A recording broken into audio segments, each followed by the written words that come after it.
नमस्कार दोस्तों, फाइनली यहाँ पर आप लोग देख सकते हैं मैं लेकर आ चुका हूँ अक्टूबर मंथली एग्ज़ाम का 10वीं क्लास का हिंदी का ऑब्जेक्टिव। 21 तारीख से आप लोगों का एग्ज़ाम होने वाला है और पहले दिन आप लोगों का हिंदी का पेपर है। अच्छे से मैं जो ऑब्जेक्टिव क्वेश्चन आपको बता रहा हूँ उसको आप लोग अच्छे से याद कर लीजिए, ठीक है ना। और अपनी तैयारी बहुत ही अच्छे तरीके से कर लीजिए। 21 तारीख के दिन आप लोगों का पेपर होगा, 1.5 घंटा का पेपर होगा।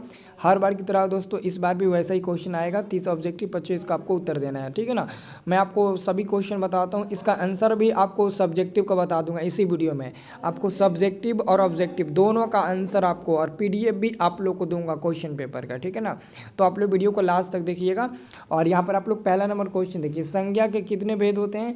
तो दोस्तों संज्ञा के 5 भेद होते हैं। ये क्वेश्चन आप लोगों से पूछा गया कि संज्ञा के कितने भेद होते हैं, तो आपका आंसर हो जाएगा डी नंबर, संज्ञा के 5 भेद होते हैं। और आपका दूसरा नंबर क्वेश्चन है, सर्वनाम के कितने भेद होते हैं। तो दोस्तों सर्वनाम के 6 भेद होते हैं। आपका दूसरा का आंसर हो जाएगा सी नंबर।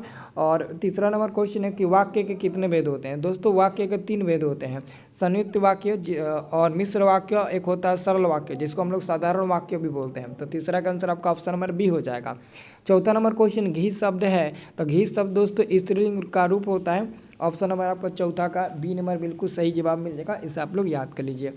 अगला क्वेश्चन आपका 5वां नंबर, शिक्षा शब्द है। तो शिक्षा जो शब्द है ये भी स्त्रीलिंग का रूप होता है। आपका 5 का आंसर हो जाएगा, ऑप्शन नंबर बी हो जाएगा, इसे आप याद कर लीजिए। अगला क्वेश्चन है कि आवश्यक शब्द का विशेषण क्या होगा। दोस्तों आवश्यक आवश्यक क्या होता है, आवश्यक होता है। ऑप्शन नंबर आपका 6 का ऑप्शन नंबर सी हो जाएगा। 7 नंबर क्वेश्चन आपका, नीति शब्द का विशेषण क्या होता है। नीति का नैतिक हो जाएगा। आपका 7 नंबर क्वेश्चन का आंसर हो जाएगा दोस्तों डी नंबर, बिल्कुल सही जवाब हो जाएगा, इसे याद कर लीजिए।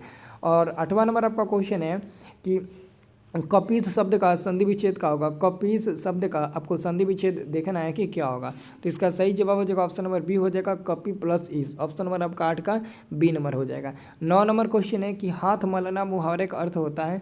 तो हाथ मलना मुहावरे का अर्थ होता है पछताना। क्या होता है, पछताना। ऑप्शन नंबर डी हो जाएगा। अगला क्वेश्चन है, सजीव शब्द का विलोम क्या होता है। दोस्तों सजीव का क्या होता है, सजीव का निर्जीव होता है। आपका 10 का आंसर क्या हो जाएगा, ऑप्शन नंबर ए हो जाएगा, सजीव का निर्जीव होता है। इसे आप लोग अच्छे से याद करिए, सजीव का क्या होता है दोस्तों, निर्जीव होता है। 10 नंबर क्वेश्चन का आपका ऑप्शन नंबर ए बिल्कुल सही जवाब हो जाएगा, इसे आप लोग याद कर लीजिए, ठीक है ना। अब चलिए दोस्तों आपको पहले सब्जेक्टिव क्वेश्चन भी बता देते हैं। अगर आप लोगों को सब्जेक्टिव क्वेश्चन और क्वेश्चन पेपर चाहिए, सब्जेक्टिव का आंसर और क्वेश्चन पेपर आपको चाहिए, तो मैं आपको बता देता हूँ। आप वहाँ से सब्जेक्टिव क्वेश्चन और क्वेश्चन पेपर दोनों डाउनलोड कर सकते हैं, ठीक है ना। इसके लिए आपको क्या करना पड़ेगा, हमारे इसी वीडियो के डिस्क्रिप्शन बॉक्स में एक लिंक मिलेगा और लिखा होगा सब्जेक्टिव क्वेश्चन डाउनलोड, उस पर क्लिक करिएगा, ऑटोमेटिक डाउनलोड हो जाएगा। नहीं तो सबसे बढ़िया है कि आप गूगल ओपन करिए, एक बार हम बता ही देते हैं। गूगल या क्रोम ब्राउज़र ओपन कर लीजिए एक बार, हम उसके बाद हम आपको बता ही देते हैं। उसके बाद से आप लोग वहाँ से उसे डाउनलोड कर लीजिएगा, ठीक है ना। चलिए ओपन करिए, तो उसके बाद से हम आगे आपको बताएंगे ऑब्जेक्टिव। तो यहाँ पर दोस्तों आप लोग देख सकते हैं हमने गूगल ब्राउज़र ओपन कर लिया। आप लोग भी दोस्तों ये वाला गूगल ब्राउज़र ओपन कर लेना। और यहाँ पर जो आपको सर्च वाला ऑप्शन दिख रहा है ना, इस पर आप लोगों को आकर सर्च करना है, यहीं पर आप लोगों को, ठीक है ना। यहीं पर आप लोग को आकर सर्च करना है। तो देखिए यहाँ पर हम सर्च करते हैं, हम सर्च करेंगे दोस्तों स्टडी प्लस। और आप लोगों को भी क्या सर्च करना है, स्टडी प्लस लेकर सर्च करना है। देख लीजिए स्टडी प्लस, आपको स्टडी प्लस ऑफिशियल दोनों में से कोई भी सर्च कर सकते हो। तो स्टडी प्लस लेकर सर्च करिएगा। तो सर्च करने के बाद दोस्तों यहाँ पर आप लोग देख लीजिएगा ना, यहाँ पर स्टडी प्लस का आपको लोगो दिखाई दे देगा, ठीक है ना। और स्टडी प्लस हिंदी में लिखा हुआ मिलेगा, इस पर क्लिक कर देना। जैसे आप इस पर क्लिक करेंगे तो यहाँ पर आप देख लीजिएगा 10th क्लास हिंदी लिखा होगा, इस पर आप लोग क्लिक करिएगा। और उसके बाद से आप नीचे जाइएगा।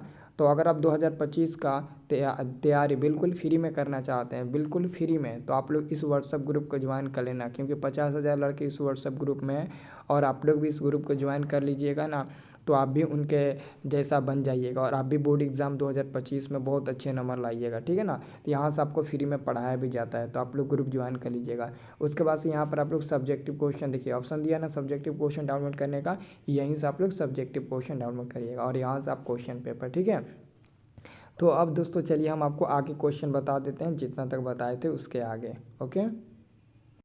12 नंबर आपका 11 नंबर क्वेश्चन आता है, आकाश शब्द का पर्यायवाची शब्द क्या होता है। दोस्तों आकाश का पर्यायवाची शब्द आपको बताना है, तो हो जाएगा अंबर। अगला क्वेश्चन, ड का उच्चारण स्तन क्या हो जाएगा। तो 12 नंबर क्वेश्चन का आंसर हो जाएगा डी नंबर हो जाएगा। स्वर होते हैं, तो स्वर कितने होते हैं, 11 होते हैं। ऑलरेडी 13 होते हैं, लेकिन उसमें से अनुस्वार और विसर्ग को छोड़ दिया जाता है, तो 11 बचते हैं। वर्णों के सार्थक मेल को क्या कहते हैं। दोस्तों वर्णों के सार्थक मेल को हम लोग क्या कहते हैं, 14 का आंसर हो जाएगा, ऑप्शन नंबर ए हो जाएगा, शब्द कहते हैं। अगला क्वेश्चन आपका है आ छोटी बड़ा ई बड़ा ऊ को क्या कहते हैं? दीर्घ स्वर कहते हैं। ऑप्शन नंबर आपका बी हो जाएगा। अगला क्वेश्चन है श्रम विभाजन और जाति प्रथा के लेखक कौन है? Doctor Bhimrao Ambedkar. Option number आपका 16 का बी हो जाएगा। 17 नंबर प्रश्न है कि लेखक की दृष्टि में विडंबना की बात क्या है? तो लेखक की दृष्टि में विडंबना की बात क्या है? 17 का आंसर हो जाएगा आपका जातिवाद के पोषकों की कमी नहीं है, जातिवाद लोकतंत्र का विरोध नहीं है।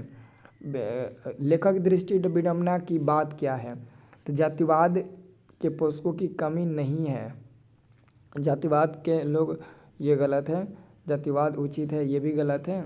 लेखक की दृष्टि में विडंबना की क्या बात है? तो जातिवाद लोकतंत्र के विरोध नहीं है। जातिवाद लोकतंत्र के विरोध नहीं है, जातिवाद के पोषकों की कमी नहीं है। यही होगा ना ऑप्शन नंबर ए वाला, हमको लगता है क्या होगा। एक बार इसका आंसर हमें कमेंट करके बताइए तो ए डी में से क्या होगा। हमको लगता है कि इसका आंसर ए ही होना चाहिए, ठीक है ना। जातिवाद के पोषकों की कमी नहीं है, ए ही होगा, ठीक है।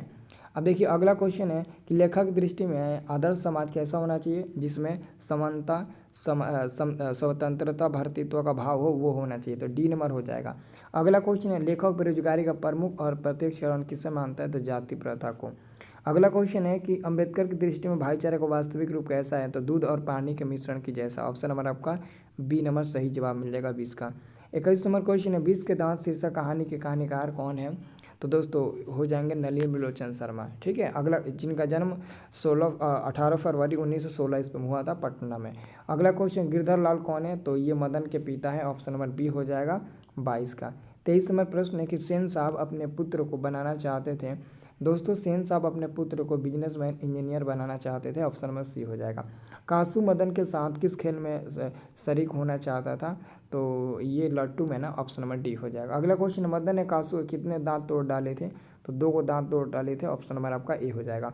भारत से इक्यासी का पाठ के रचनाकार कौन है? मैक्स मुलर जी है, जिनका जन्म जर्मनी में हुआ था डेसाऊ नामक शहर में, और वो भी 1823 ईस्वी में। आपको याद रखना है। अगला दोस्तों क्वेश्चन आता है कि निर्वंश विद्या का संबंध है।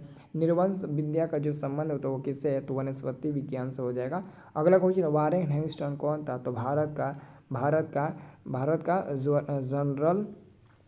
का गवर्नर जनरल था। इसे आप लोग को एकदम याद रखना है, ठीक है ना।